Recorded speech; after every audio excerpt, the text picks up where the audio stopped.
Now welcome to another Battle of the Heroes and Villains, where this time we'll be taking a look at the results of the poll for Syril Karn from Andor.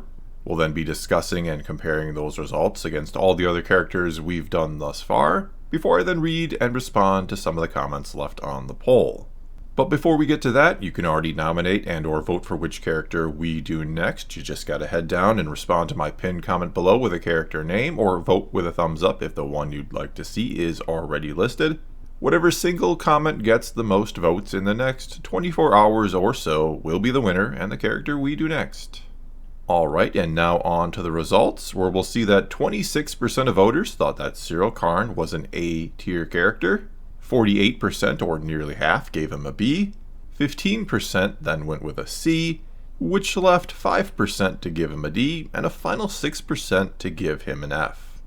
And so when we do all the math here, and again, consider A a score of 5 and F a score of 1, that means Syril Karn ends up with an average score of 3.83, which puts him into 45th place overall, just ahead of Hera Syndulla and just behind Asajj Ventress.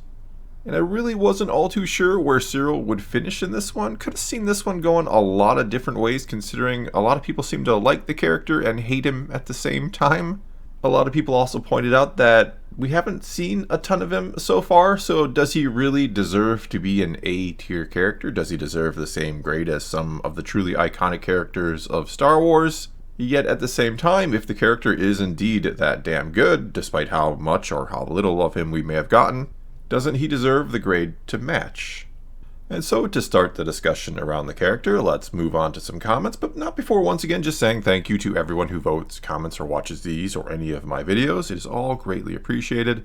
Also a huge thank you to everyone who supports this channel over on Patreon. Thank you very much for that. And now let's get to it, once again starting with the top rated comment, which this time came to us from Liam, who said, A tier, he's a completely different character than we've seen before. Andor does a perfect job at representing antagonists that you can also root for and feel for, but not in a stereotypical way like the tragic backstory. He's realistic, has understandable motives and decisions, and gives life to the Imperials. The writing of Andor plus his acting were perfect for his character. And yeah, he's certainly not your standard antagonist or the standard type of character you'd generally expect to see in Star Wars. He's pretty much just a regular, everyday guy with average or maybe even kind of below average abilities that most of us can probably relate to better than the type of antagonist who has this incredibly dark and tragic backstory that has entirely shaped them into the person they are and is now an all-consuming villain who wants to rule the entire galaxy. Which isn't to say those aren't enjoyable characters as well. Certainly they can be, and certainly we can see part of ourselves perhaps reflected in them and some of their goals and ambitions. Or that on the flip side, the heroes we often get in something like Star Wars who have great powers or some sort of destiny that has been predetermined, or a father who is a very important man, shall we say. It's not like we can't understand or relate to them in some capacity as well. But most of us just kind of naturally get Syril, either because we relate to them or we know someone a lot like them. Because he's got problems like we do. He's again a pretty regular guy who has probably had some things go wrong for him in his life, like all of us have. I mean, we don't see any type of father figure in his picture. Go figure when you have a mother like that. So we can assume he's had some difficulties because of that. And we know he just wants to be better, and not necessarily to conquer the galaxy or to be evil, but to do something worthy with his life. Again, we can relate to that, right? And he also wants to get his mother off of his back, and to maybe just prove something to himself as well. Again, these are all things that the average person can probably relate to on some level.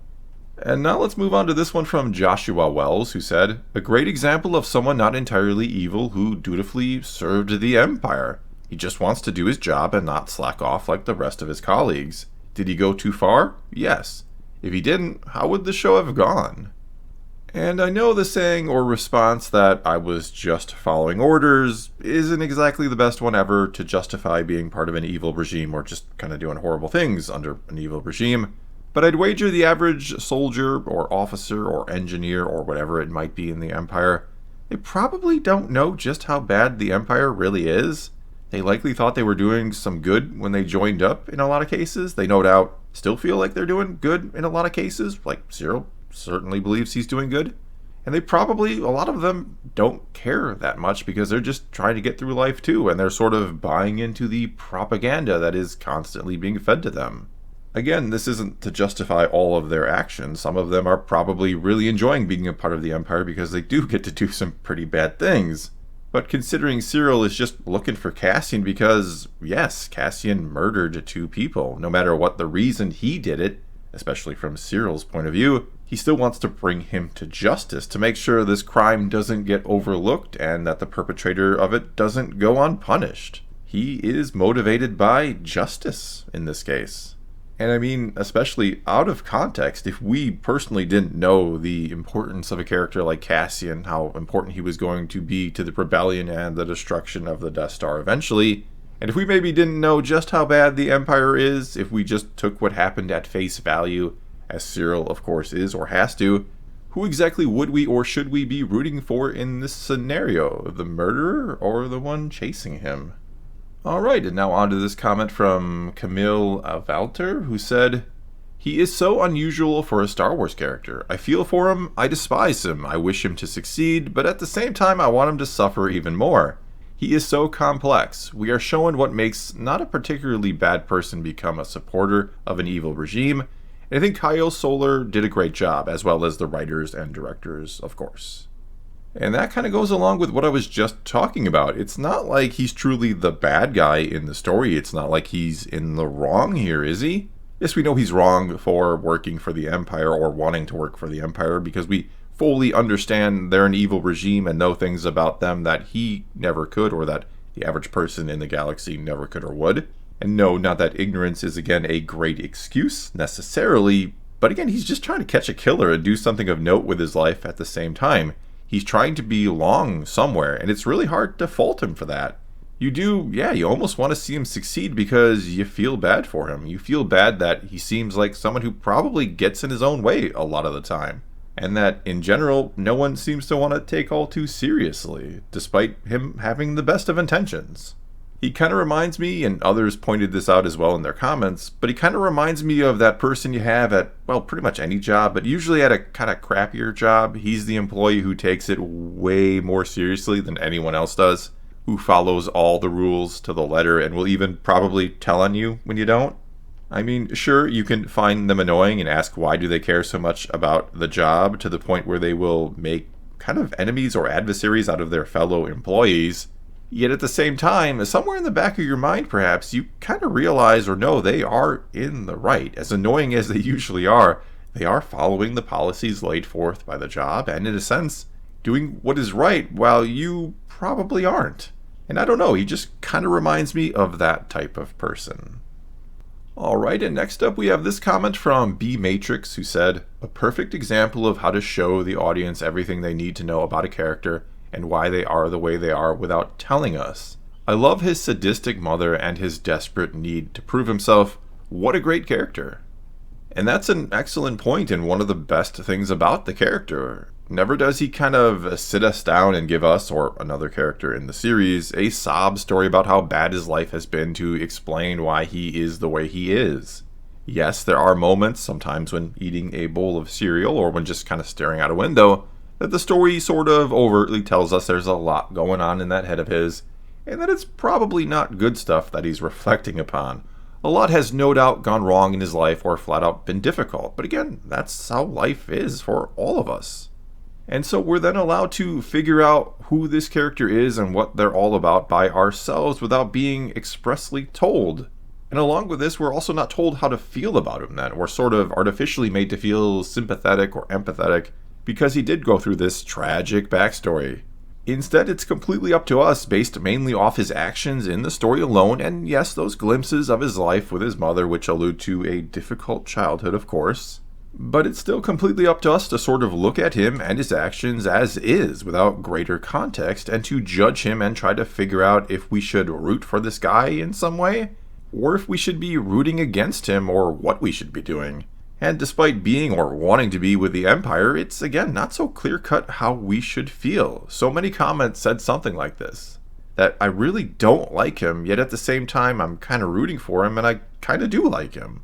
And that's because I think you're just conflicted when you look at him. You see a real person with real problems going down the wrong path, and you don't want him to go down that path, yet at the same time, you kind of blame him for going down that path. And a lot of this is, of course, thanks to the writing, but it's also because of the performance of Kyle Soller. We get that he's gone through some things, that no one takes him seriously, it seems, and that, yeah, he's probably well-intended for the most part, but sometimes he goes about things in the wrong way, or in a way that would be annoying to us, the overzealous fellow employee example I gave. And you do know that at the end of the day, he's working for the bad guys, that he is certainly on the wrong side of this thing, and you do kind of wish he would either fail because of that, or maybe go to the other side instead. Alright, and now on to a few final comments before wrapping it up, starting with this one from BackMac, who said, Syril's mother is the scariest person in the entire galaxy, makes Palpatine look like Grandpa Simpson.